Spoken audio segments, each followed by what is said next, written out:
Good morning dear students. मैं doctor Neelam Gupta आज BSc part 3 year के स्टूडेंट्स के साथ ग्रुप वेलोसिटी और पार्टिकल वेलोसिटी में क्या रिलेशनशिप है इसको डिस्कस करूंगी। पिछली कक्षा में हम ग्रुप वेलोसिटी क्या होती है, पार्टिकल वेलोसिटी क्या होती है, इसके बारे में हम पढ़ चुके हैं, आप सभी जानते हैं। इन दोनों में क्या रिलेशनशिप है, इस चीज को डिस्कस करने के लिए हम डी ब्रॉगली की हाइपोथेसिस को कंसीडर करेंगे, क्योंकि डी ब्रॉगली की हाइपोथेसिस के अकॉर्डिंगली हम जानते हैं कि जब भी कोई कण गति करता है तो उस कण को, उस गतिशील कण को हम यह मान सकते हैं कि वह कई सारी ग्रुप्स के वेव को रिप्रेजेंट करता है।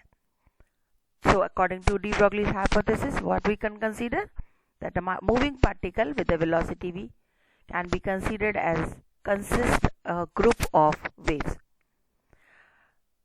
अगर मान लो हम मटेरियल पार्टिकल्स की बात करें तो मटेरियल पार्टिकल्स जिनका की रेस्ट पोजीशन पर उनका मास m0 है, यदि वो v वेग से गति कर रहे हैं और गतिशील अवस्था में उनका द्रव्यमान यदि m है और उन कणों की कुल ऊर्जा को यदि हम E से व्यक्त करें तो जो वेल नोन हमारे पास एनर्जी की इक्वेशन है उससे हम उस कण की कुल ऊर्जा को लिख सकते हैं E = mc²।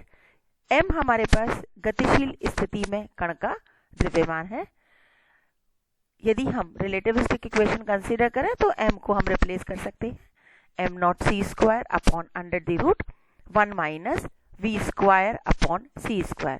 उसी प्रकार से जब कण गतिशील अवस्था में है, v वेग से गति कर रहा है, तो कण का मोमेंटम होगा।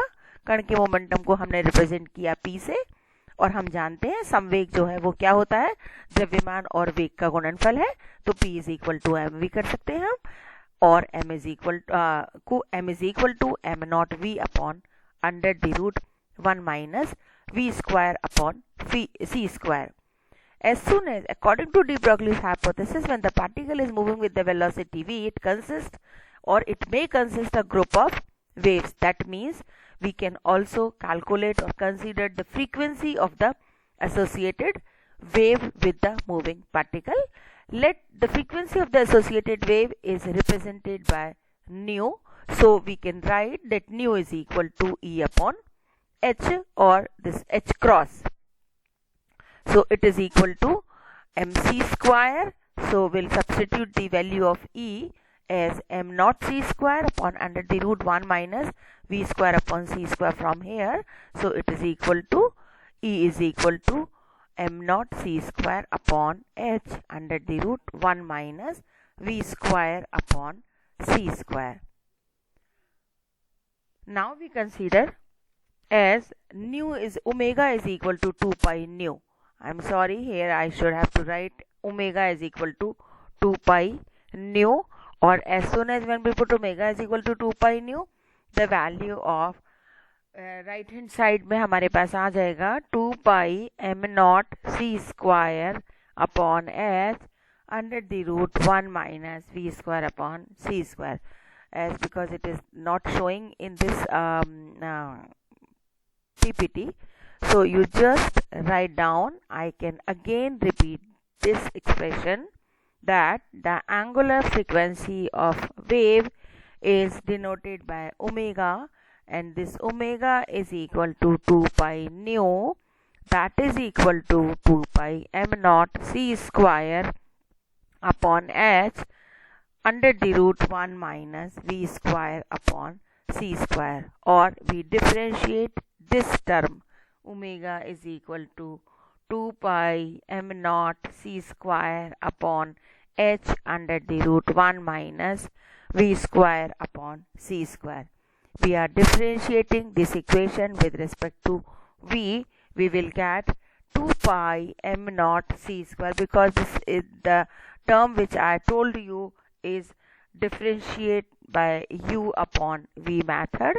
So it is equal to 2 pi m0c² h 1 minus v² upon c² to the power 3 by 2 minus 1 upon 2, because √1 minus v² upon c² is in the denominator, and further we will differentiate this minus v² upon c² as minus 2v upon c² into dv, and finally this d omega is equal to 2 pi m naught v dv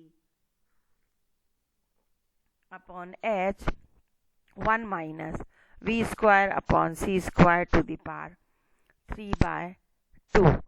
Now we consider that the associated de Broglie's wave have some wavelength. Let that wavelength will be equal to lambda, or that wavelength can be represented by lambda. Then this lambda is equal to h upon p, which is equal to h under the root 1 minus v square upon c square upon m naught v. Now the wave vector k, or propagation constant k, is denoted as 2 pi upon lambda. We'll substitute the value of lambda over here. So this is equal to 2 pi m naught v dv upon h under the root 1 minus v square upon c square. I'm sorry, this is also only 1 upon 2. Now differentiating this equation with respect to you, all dear students will correct this term. This is equal to not 3 by 2, it is 1 upon 2. So by differentiating this with respect to v, we will have dk is equal to 2 pi m naught upon h. Again differentiating with u upon v method. So 1 minus v square upon c square to the power minus 1 upon 2 dv plus v as it is minus 1 upon 2 minus 2v c square dv into 1 minus v square upon c square. This is minus whole 1 upon under the root 1 minus v square upon c square ka whole square. So finally this dk will be equal to 2 pi m naught v dv upon h 1 minus v square upon c square to the power 3 by 2, and within the bracket I have 1 minus v square upon c square plus v square upon c square. So finally what I will get, the dk is equal to 2 pi m naught dv upon h 1 minus v square upon c square to the power 3 by 2.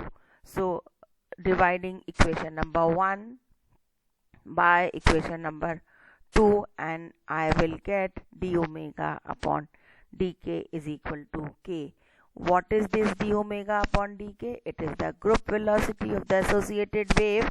This is equal to particle velocity. So there is no difference between the group velocity and particle velocity, which also proves that a material particle which is moving with velocity v is equivalent to a group of waves or equivalent to a wave packet. This confirms this hypothesis that a particle which is moving with velocity v may be considered as group of waves. The next we will consider the relationship between phase velocity and group velocity for a non-relativistic free particle. हम phase velocity और group velocity, कला वेग और group समूह वेग में हम relationship निकालना चाह रहे हैं, जबकि हमारा कण जो है, मुक्त कण जो है, वो नॉन रिलेटिविस्टिक है। इस स्थिति में हमने कंसीडर किया, let the phase velocity is denoted by u and the group velocity is denoted by vg for a non-relativistic free particles having a mass m. And suppose we consider that the wavelength, de Broglie's wavelength is lambda and the frequency of the associated wave is nu, then u is equal to nu lambda, where u is the phase velocity.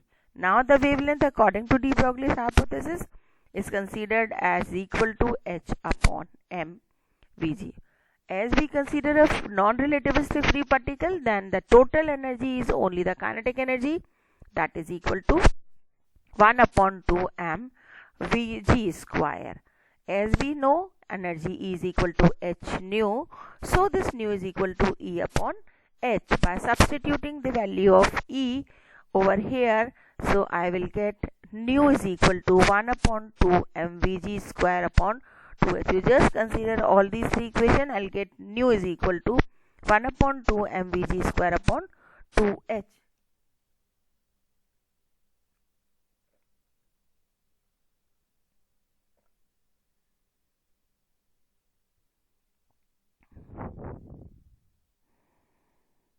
I think this is only h, not 2h, this is only h. Substituting this lambda and nu from equation 4 and 5 in equation number 3, where u is equal to nu lambda.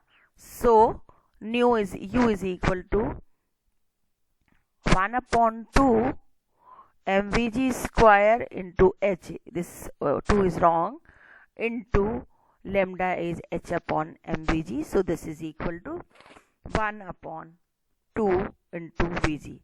So we can say that of non-relativistic free particle, the phase velocity is half of the group velocity. Now further we consider, because this phase velocity u is also represent as omega upon k, so this omega is equal to ku, and also we know that the group velocity vg is also equal to d omega upon dk. So this d upon dk is equal to, within the bracket, ku. vg is equal to u plus k du upon dk, or as we know that k is propagation constant is equal to 2 pi upon lambda, then this dk is equal to minus of 2 pi upon lambda square into d lambda. By substituting the value of d omega and dk, or initially we dividing this k upon dk, we'll get minus of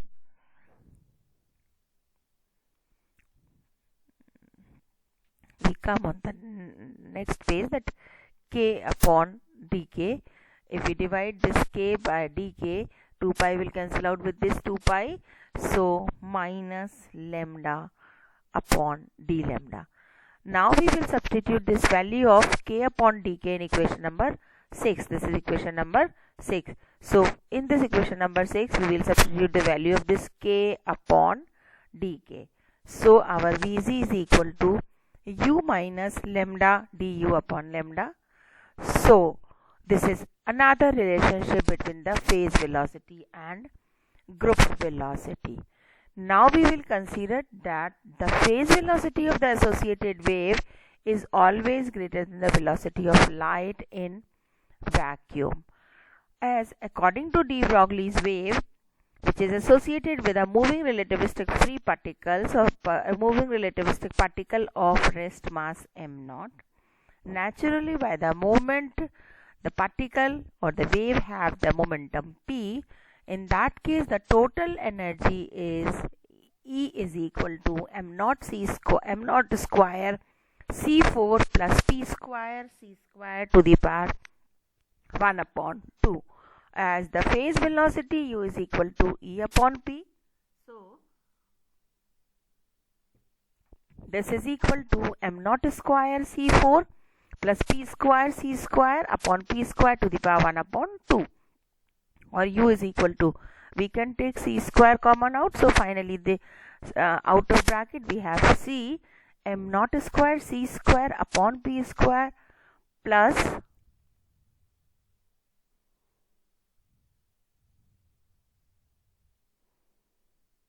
p is equal to h upon lambda. As well as when you substitute p is equal to h upon lambda, you will this p will be cancelled out with this p, so this m0 square c square upon p square plus 1 to the power 1/2, or we will put lambda is equal to h upon p, so p is equal to h upon lambda, so u is equal to c m0 square c square lambda square upon h square plus 1 to the power 1/2.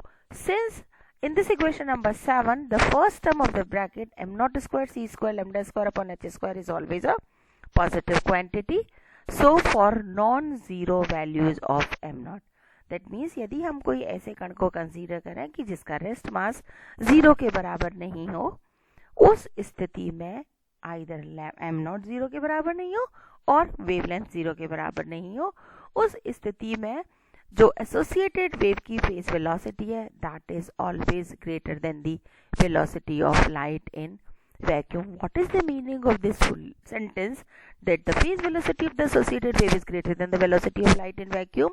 That means the de Broglie's waves shows dispersion even in vacuum. As we know, the velocity of the de Broglie's wave even in the free space of vacuum depends on the wavelength as indicated by equation number 7. So consequently the de Broglie's wave of different wavelength have the different phase velocities. Therefore, if any of the wave have different wavelength and having different phase velocities, that means that particular medium shows a dispersive medium. So for the de Broglie's wave, the vacuum is behaving as a dispersive medium, or vacuum is a dispersive medium for the de Broglie's wave. That is why these waves produce dispersion even in vacuum. But as we compare these de Broglie's wave with the electromagnetic waves, we have the electromagnetic waves, all the waves have the same all the wavelength have the same velocity in vacuum. So these electromagnetic waves shows no dispersion in vacuum. Hence there occurs dispersion in dielectric medium. Now we consider what is uncertainty principle. In uncertainty principle, it is impossible to determine both position and momentum simultaneously of a moving particle. But if we consider in classical mechanics, we know very well that we can determine both position and momentum simultaneously of a moving particle. But the behavior of the particle at the atomic dimensions does not describe satisfactorily. What is the meaning of this description? Describe satisfactorily. Quantum mechanics में या quantum mechanics level पर या हम ये कहें atomic dimensions पर किसी भी कण का जो बिहेवियर है वो क्वांटम मैकेनिक्स के बेसिस पर हम उसकी पोजीशन और मोमेंटम को एक साथ मेजर करने में सक्षम नहीं हो पाते हैं, क्योंकि जब हम एक कण को गतिशील अवस्था में कंसीडर करते हैं तो हम क्या कहते हैं कि मूविंग पार्टिकल बिहेव्स और associated with a group of wave and the group of wave, or we can say the moving particle behave as a wave packet. So अगर हम probability interpretation को consider करें तो हमें probability interpretation के accordingly wave packet में particle के मिलने की probability कहीं भी हो सकती है. तो अगर मान लो हमारे पास position of the particle is uncertain within the size of the wave packet, then the velocity or momentum of the wave packet is also uncertain and it has the velocity spread. ये हमें यह बताता है कि उस wave packet में हमें किसी भी कण की गतिशील स्थिति में पोजीशन और उसके संवेग को ज्ञात करना मुश्किल है. यदि हमारे पास स्मॉल वेव पैकेट है और उसकी पोजीशन को यदि हम फिक्स कर दें किसी भी तरह से, but the velocity or momentum is very uncertain because the velocity spread of the small wave packet is very large. And conversely, for large wave packet, as for a wave packet of infinitely large size, the velocity becomes certain, but the position is completely uncertain. So, it is impossible to determine the position and momentum of a particle simultaneously, accurately in quantum mechanics. हमारा uncertainty principle की जो statement है वो क्या है, क्योंकि Heisenberg ने सबसे पहले अनसर्टेनिटी प्रिंसिपल को एक्सप्लेन किया था. यह प्रिंसिपल हमें बताता है कि किसी भी कण को यदि मान लो एक दिशा में गतिशील है तो उसकी पोजीशन को और उसी दिशा में उसके संवेग को एक्यूरेसी से नापना, एक्यूरेसी से मेजर करना डिफिकल्ट है या नामुमकिन है. यदि मान लो हम कंसीडर करें if delta x is uncertainty in the measurement of position and delta px is uncertainty in the measurement of momentum, then according to this uncertainty principle, the product of these two uncertainties is equal to a number of the order of h cross is equal to h upon 2 pi, where h is a Planck constant. So this delta x or into delta px can be written as equal to h upon 2 pi, or directly it can be written as h cross.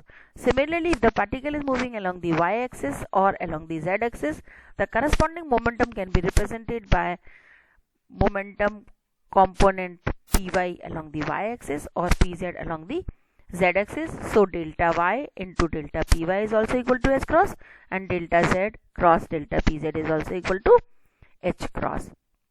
So now we consider this: if delta x is equal to 0, in that case our delta px become infinity, and if delta px is equal to 0, then our delta x represent infinity.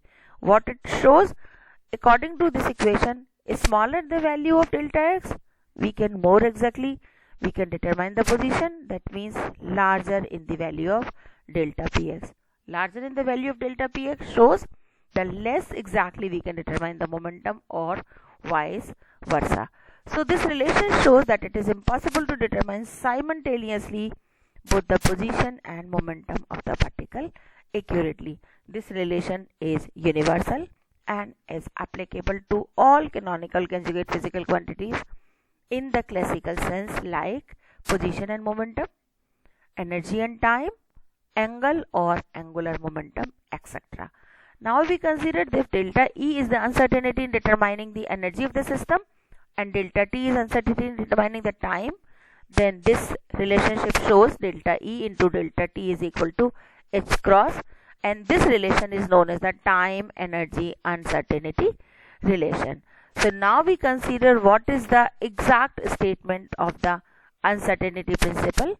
The exact statement of the uncertainty principle shows that the product of the uncertainties in determining the position and the momentum of a particle simultaneously can never be less than that of the order of h cross upon 2 or h upon 4 pi. So again I am repeating the exact statement of uncertainty principle. The product of uncertainties in determining the position and momentum of a particle simultaneously can never be less than that of the order of h cross upon 2 or h upon 2 pi. So that's all for today. Thank you.